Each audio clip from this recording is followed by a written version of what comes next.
आज हिंदुस्तान पेपर में दिया गया है सहरसा के हवाले जो मतदान कर्मी जो मतदान में हिस्सा लेंगे वह बैलेट पेपर से मतदान करेंगे।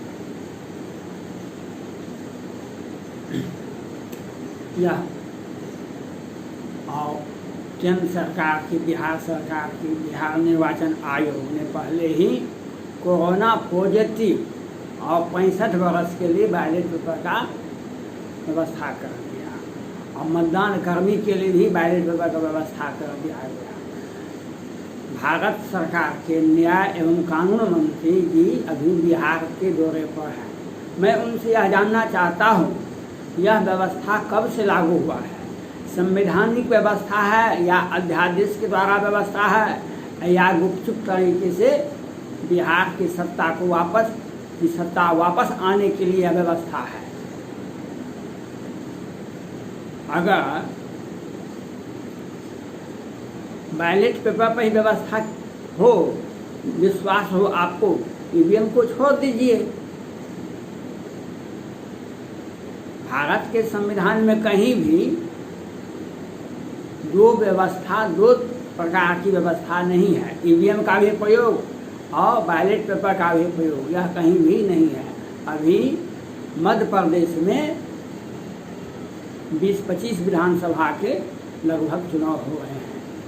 क्या कानून मंत्री हमको बताएंगे, भारत सरकार के कानून एवं न्याय मंत्री, वहाँ भी यह व्यवस्था है जो बैलेट पेपर का भी प्रयोग किया जाता है और ईवीएम का भी प्रयोग किया जाता है। गत विधानसभा के चुनाव में लवली आनंद शिवहर क्षेत्र से प्रत्याशी थी और बैलेट पेपर को मिलाकर मतगणना जगह पर भारी हंगामा हुआ और अनेक जगह पर यह विरोधी दल के प्रत्याशियों को हतोत्साहित करने का एक माध्यम बन गया है। बिहार में भारत के संविधान में जहाँ तक हमारा ज्ञान चक्षु कहता है, जहाँ तक संवैधानिक व्यवस्था का यह है, यह कहीं भी देखने के लिए नहीं मिलता है। अध्यादेश ही लागू किया गया है। मैं कानून मंत्री से जानना चाहता हूँ जो यह व्यवस्था कब से है और दो तरह की व्यवस्था चुनाव में नहीं होती है। जिस नीतीश कुमार के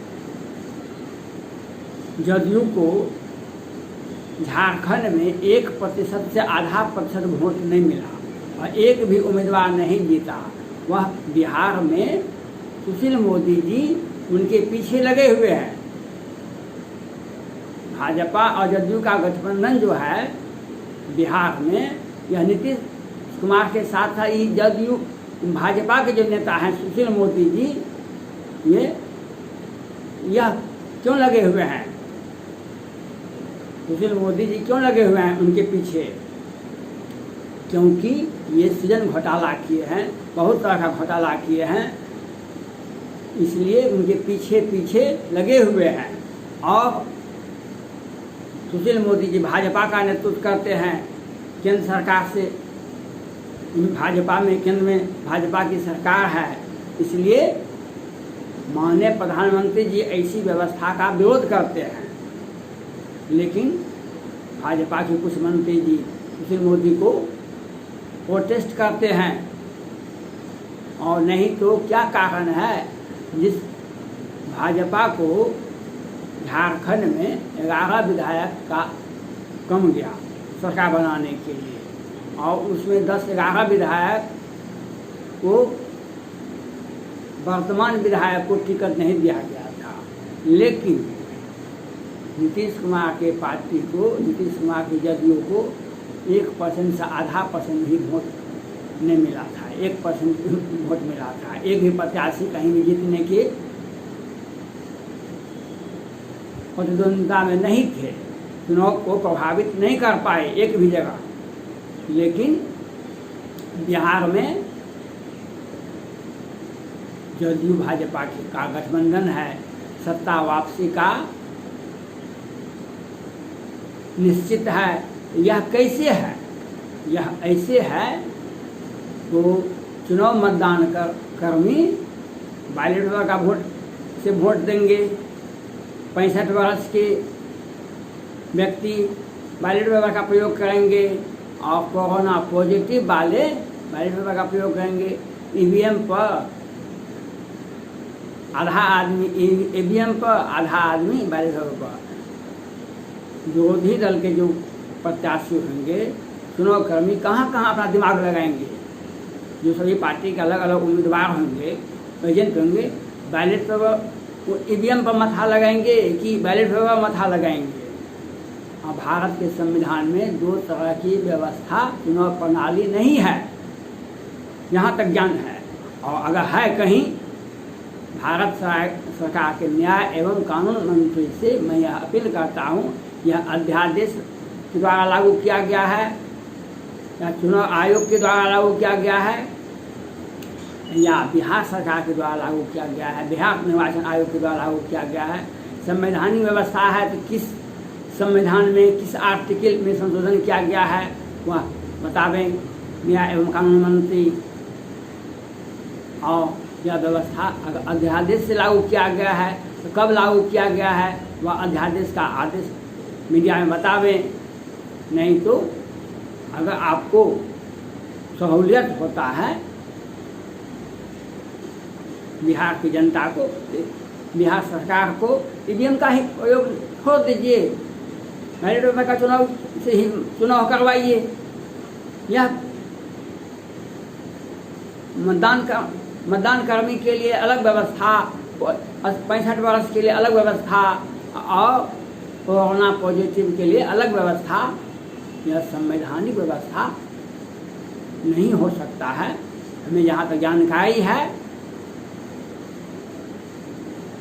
यह व्यवस्था संवैधानिक है। तो मध्य प्रदेश में भी चुनाव हो रहा है तो वहाँ हुआ है, बतावें। यह सत्ता के पीछे रहने वाले अपनों विचार से अपने सत्ता में कैसे बने रहें इसके लिए अपना व्यवस्था करते हैं। मैं सभी मीडिया चैनल से जानना चाहता हूँ, पूछना चाहता हूँ कि आप इसकी खोज भी करें। जो बैलेट पेपर के साथ साथ ईवीएम का भी चुनाव में प्रयोग होता है, यह संवैधानिक व्यवस्था है या अध्यादेश के द्वारा लागू किया गया है, या भारत के पूरे भारत में यह लागू है, या किसी राज्य में और सभी राज्यों में विधानसभा के चुनाव में लागू है, या सिर्फ बिहार में ही यह व्यवस्था है। बिहार भारत का ही एक राज्य है, यहाँ का कोई अलग तो नहीं है। तो आप इस तरह का व्यवस्था है तो कैसे है, किसके आदेश से है? हम माननीय प्रधानमंत्री नरेंद्र मोदी जी से अपील करते हैं, यह जो व्यवस्था किया गया है 65 वर्ष के लिए कोरोना पॉजिटिव के लिए, 65 वर्ष की उम्र दराज वाले के लिए, मतदान कर्मी के लिए बैलेट पेपर का व्यवस्था, यह चुनाव में जनता में, नेता में भ्रम की स्थिति पैदा होगी।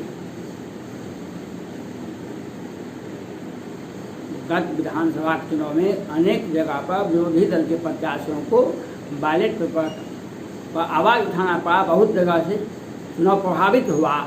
शिवहर में भी हुआ था, लवली आनंद चुनाव में बैलेट पेपर मिला दिया गया, अंतिम समय में गिनती दिखा दिया गया, बहुत जगह ऐसा हुआ। भारत के चुनाव में दो तरह की व्यवस्था नहीं है। है तो कब से है और किसके आदेश से है? संवैधानिक व्यवस्था है, राज्य सरकार का व्यवस्था है, या भारत सरकार का अध्यादेश? किस व्यवस्था के तहत यह नियम लागू किया गया है? मैं इसका विरोध करता हूँ और जानना चाहता हूँ भारत सरकार से, कानून न्याय एवं कानून मंत्री से, यह व्यवस्था कैसे है?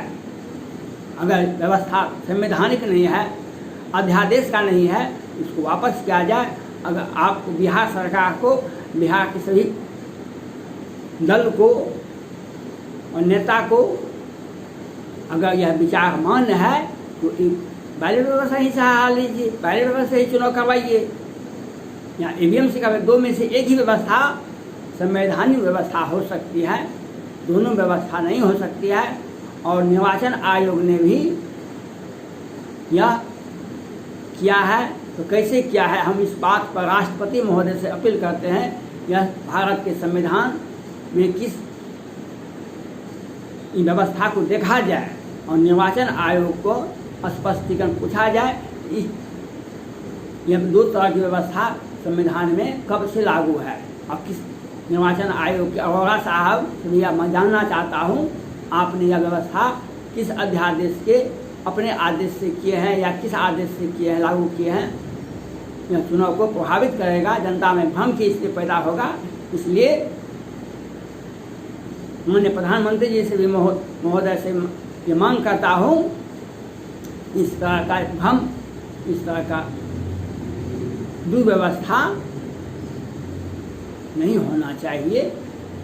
भारत में आज लोकसभा के चुनाव में, अन्य राज्यों के विधानसभा के चुनाव में कहीं भी यह देखने के लिए नहीं मिलता है, या सिर्फ बिहार में ही लागू होता है। सत्ता वापसी के लिए यह एक प्रयोग ये लोग करते हैं, जो सत्ता में पुनः वापसी हो जाए।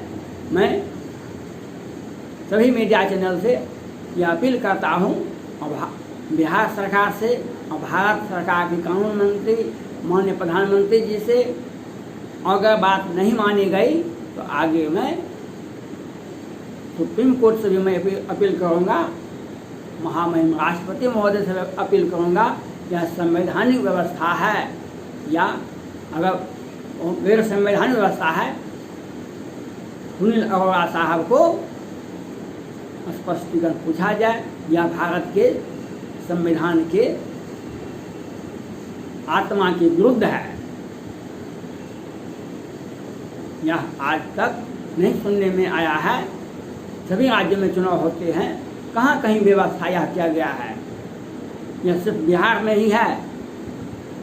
बैलेट पेपर से और ईवीएम से, दो में से एक ही व्यवस्था भारत में सभी राज्यों में लागू है। यह व्यवस्था, दो प्रकार की व्यवस्था बिहार में क्यों लागू होती है, इससे चुनाव प्रभावित होगा और इन लोगों को सत्ता पक्ष में जो बैठे हुए हैं उनकी सत्ता की वापसी के लिए एक सुगम और सरल उपाय बनाया गया है। धन्यवाद।